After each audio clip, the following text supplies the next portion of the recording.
5 मरतबा दरूद ताज पढ़ने के 4 बड़े फ़वाइद। इस्लामिफाइड में खुश आमदीद। प्यारे दोस्तों, जो शख्स चाहता है कि उसका दिल गुनाहों से साफ़ हो जाए और दोबारा गुनाहों के पास ना जाए, तो उसे चाहिए कि फ़जर की नमाज के बाद रोज़ाना 60 मरतबा दरूद ताज का विर्द करे और नमाज असर और इशा के बाद 3-3 मरतबा इस दरूद पाक को पढ़ने का एहतमाम करे। इंशाअल्लाह ताला दरूद ताज की बरकत से उसका दिल पाक और साफ़ हो जाएगा और विलायत व मार्फत के दरवाज़े खुल जाएंगे। और दूसरा फ़ायदा दुनिया का है, वो ये कि रिज़्क़ के बेबहा दरवाज़े खुल जाएंगे, जिसकी वजह से आज हर शख्स परेशान और मारा मारा फिरता है। अल्लाह आपको इतना देगा कि आप खूब लोगों में बांटने वाले बन जाएंगे। मुझे नक्शबंदी सिलसिले के एक बुज़ुर्ग कहने लगे कि एक जवान आकर मुझसे कहने लगा कि मेरी सुबह शाम किस माहौल में गुजरती है, मैं आपको बता नहीं सकता। रात भर गलत वेबसाइट्स का विज़िट करता हूँ और अब तो हालत ये हो गई है कि ऐसी वेबसाइट्स मुझे अज़बर याद हो गई है। बैक वक्त कई लड़कियों से चैटिंग करता हूँ। गर्ज अल्लाह माफ़ करे, वो ना जाने किस तरह की ज़िंदगी मुझे बता रहा था। मैं उसका इजहार करना नामुनासिब समझता हूँ। वो बार बार मुझसे इसरार कर रहा था कि किसी तरह मुझे इस बुरी आदत से निकाल लें। मैंने कई दफ़ा बचने की कोशिश की, लेकिन मैं फिर इंटरनेट की इस लानत में मुब्तला हो जाता हूँ। मैंने उस नौजवान को फजर की नमाज के बाद पढ़ने के लिए 60 मरतबा दरूद ताज का एक अमल दिया और कहा कि फजर में उठना मुश्किल तो नहीं होगा।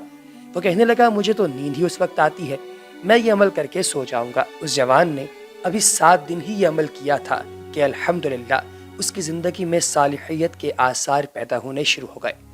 दुनिया के 4 बड़े कामों में जो आसानी होती है दरूद ताज की वजह से, आइए आपको उसके बारे में बताता हूँ। इसमें सबसे पहले नंबर पर है माल में बेबहा बरकत, दूसरे नंबर पर है तमाम कामों के लिए गैबी असबाब, तीसरे नंबर पर है शर और फितने से अमन, और चौथे पर है अल्लाह के फजलो करम से ज़िंदगी आफियत वाली हो जाती है। हासिदीन से हिफाजत के लिए एक शख्स कहने लगा कि मैं रिज़्क़ की तलाश में एक बदहाल शख्स था। ग्रेजुएशन होने के बावजूद भी मुझे कहीं नौकरी नहीं मिलती थी, दर बदर की ठोकरें खा रहा था। एक दोस्त की मेहरबानी, उसने मुझे एक प्राइवेट कंपनी में लगा दिया। वहाँ मुझे अभी 5 माह ही गुजरे थे कि मेरे सीनियर अफसरान ने मुझे बात बात पर तंग करना शुरू कर दिया। जहाँ मेरी गलती नहीं भी होती थी, उस जगह भी मुझे जलील किया जाता। मैं पूरे ऑफिस में एक मजाक बनकर रह गया। एक दिन मुझे किसी दोस्त ने फेसबुक पर एक पोस्ट शेयर की जिसका उन्वान ये था कि नाजायज़ तंग करने वाले लोगों से निजात का अमल। मैंने बड़ी जस्तजू के साथ उससे पूछा कि भाई वो क्या अमल है, तो उसने कहा 41 मरतबा दरूद ताज पढ़ो। मैंने उसी दिन से ये अमल करना शुरू कर दिया। अभी 11 दिन हुए थे मुझे अमल करते हुए कि ऑफिस का माहौल बिल्कुल तब्दील होना शुरू हो गया और 40 दिन के बाद तो वही अफसरान मेरे साथ इस तरह हो गए जैसे कोई उनका पुराना दोस्त हो। अफसरान का ये रवैया देखकर लोगों को बहुत ही हैरानी होती। लोग मुझसे पूछते कि भाई ये सब कैसे हो गया, लेकिन मैंने आज तक ये अमल किसी को नहीं बताया था। आज पहली मर्तबा मैं आपको बता रहा हूँ। तरीका अमल ये है कि आपका अगर कोई दुश्मन या हासिद है, या आपको अपने अफसर या वक्त के हुक्मरान से खतरात दरपेश हैं और आपको कदम कदम पर अपनी जान का खतरा है, तो रोज़ाना नमाज इशा के बाद निहायत यकसुई के साथ बावुज़ू होकर 41 मरतबा इस दरूद पाक का विर्द करें। अब बात करते हैं शादी जो फौरी नहीं हो रही उसके लिए। दोस्तों, एक शख्स कहता है कि मेरे शौहर अक्सर बीमार रहते थे। ये उसकी बहन ने उसको वाक़या बताया, जिसकी वजह से कहीं मुस्तकिल काम नहीं मिलता था। इसी वजह से मैंने कराची में एक स्कूल में पढ़ाना शुरू कर दिया। मेरी 2 बेटियों में से एक जवान हो चुकी थी और मुझे बहुत परेशानी ये थी कि किस तरह ये बच्चियाँ अपने घरों की हो जाएंगी। मेरे साथ फिज़िक्स की एक टीचर थी, उनसे मैं कभी कभी अपने घर के हालात का जिक्र करती थी। एक मरतबा उन्होंने मुझे रोज़ाना 40 मरतबा तहज्जुद के वक्त दरूद ताज पढ़ने के लिए कहा। मैंने 31 दिन ही पढ़ा था कि मेरी बच्ची का नहायत ही मयारी और मुनासिब रिश्ता मिला। अल्हम्दुलिल्लाह आज वो बच्ची अपने घर में नहायत ही खुशगवार ज़िंदगी गुजार रही है। तरीका अमल कुछ यूँ है कि जो शख्स जायज़ मोहब्बत का तलबगार हो या गुनाहों की ज़िंदगी से बचने के लिए शादी करना चाहता हो, लेकिन कोई असबाब न बन रहे हों, घर में कोई भी शख्स राज़ी ना हो रहा हो, माली वसाइल भी शादी करने की इजाज़त ना दे रहे हों, तो ऐसे शख्स को चाहिए کہ روزانہ تہجد کے وقت 40 مرتبہ اس درود پاک کو بلا ناغہ 40 دن صفائی اور پاکیزگی کا خیال رکھتے ہوئے پڑھے، انشاءاللہ غیب سے اس کی شادی کے اسباب بن جائیں گے۔ اسی طریقے سے کچھ لوگ کہتے ہیں کہ خواب میں زیارت چاہتے ہیں۔ والدہ کے انتقال کے بعد ایک شخص کو لگا کہ اس کی زندگی اچھی نہیں ہے۔ ایک مرتبہ ریل گاڑی میں وہ سفر کر رہا تھا تو اس کے ساتھ ایک صاحب تسبیح ہاتھ میں لیے دھیمی دھیمی آواز میں کچھ پڑھ رہے تھے۔ جب ان کا وظیفہ مکمل ہوا تو انہوں نے ان صاحب سے کہا السلام علیکم۔ اس صاحب نے جو اس بندے کے ساتھ جو بات یہ واقعہ بیان کر رہا ہے وہ کہتا ہے کہ صاحب نے مجھ سے کہا کہ آپ کیوں پریشان ہیں؟ تو میں نے انہیں بتایا کہ سر میرے ساتھ یہ مسئلہ ہے، والدہ کا انتقال ہو گیا ہے، میں زیارت چاہتا ہوں۔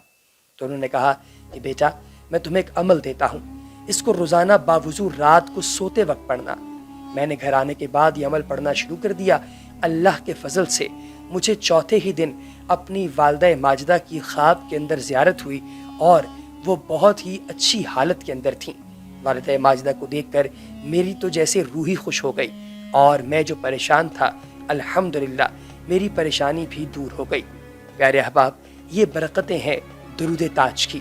اللہ تبارک و تعالیٰ کی ذات نے یہ انتہائی خوبصورت درود مبارکہ ہم سب لوگوں کی آسانی کے لیے پیدا فرمایا ہے۔ آئیے آپ اور میں مل کر اس درود پاک کو تلاوت کرنے کا شرف حاصل کرتے ہیں۔ بسم اللہ الرحمن الرحیم۔ اللہم صلی علی سیدنا و مولانا محمد صاحب التاج والمعراج والبراق والعلم دافع البلاء والوباء والقحط والمرض والعلم اسمه مكتوب مرفوع مشفوع منفوش في اللوح والقلم سید العرب والعجم جسمه مقدس معطر مطهر منور في البيت والحرم شمس الضحى بدر الدجى صدر العلا نور الهدى كهف الورى مصباح الظلم جمیل الشیم شفیع الامم صاحب الجود والکرم واللہ عاصمہ وجبریل خادمہ والبراق مرقبہ والمعراج سفرہ وسدرۃ المنتہی مقامہ وقاب قوسین مطلوبہ والمطلوب مقصودہ والمقصود موجودہ سید المرسلین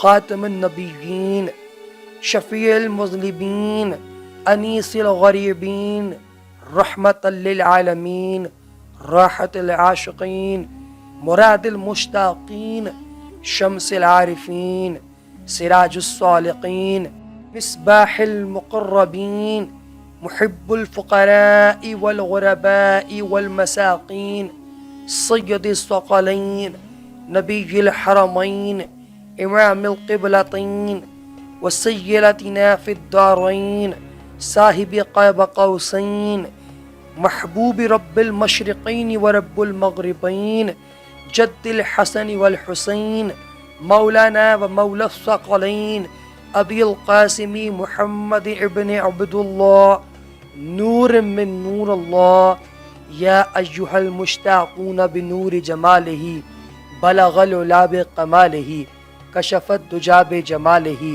حسنت جمیع خصالہ صلو علیہ وآلہ وصحابہ وسلم تسلیما الصلاة والسلام علیک یا سید یا رسول اللہ وعلی آلک وصحابک یا سید یا حبیب اللہ الصلاة والسلام علیک یا سید یا شفیع المسلمین وعلی آلک وصحابک یا سید یا نور من نور اللہ۔